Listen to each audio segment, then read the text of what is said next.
ఇంకా సెట్స్ పైకి వెళ్లకుండానే జూనియర్ ఎన్టీఆర్, ప్రశాంత్ నీల్ కాంబోలో రూపొందబోయే పాన్ ఇండియా మూవీ మీద భారీ అంచనాలు నెలకొన్నాయి. దేవరా విజయాన్ని ఆస్వాదించి వార్ 2 పూర్తి చేసుకునే పనిలో పడ్డ తారక్ జనవరి లేదా ఫిబ్రవరి నుంచి నీల్స్ సెట్లో అడుగు పెట్టబోతున్నాడు.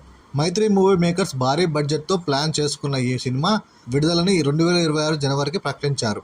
అప్పటికి మాట మీద ఉంటారా అంటే పరిస్థితుల మీద ఆధారపడి ఉంటుంది. కానీ తాజాగా దీనికి సంబంధించిన ఒక కీలక అప్డేట్ వచ్చింది.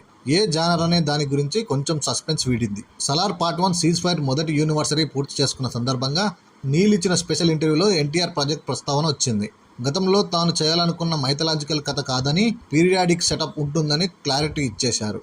అంటే సలార్ తరహాలో ఓ పెద్ద వరల్డ్ బిల్డింగ్ యాక్షన్ డ్రామాని చూడొచ్చన్నమాట. ఇంతకన్నా విశేషాలు పంచుకోలేదు. కానీ ఇది చెబుతున్నప్పుడు నీల్ కాన్ఫిడెన్స్ బాగా కనిపించింది. కాస్టింగ్ ఇంకా అధికారికంగా ప్రకటించకపోయినా హీరోయిన్ గా రుక్మిణి వసంత్ లాక్ కావడం దాదాపు పక్కానే. టైం చూసుకొని అఫీషియల్ చేస్తారని సమాచారం.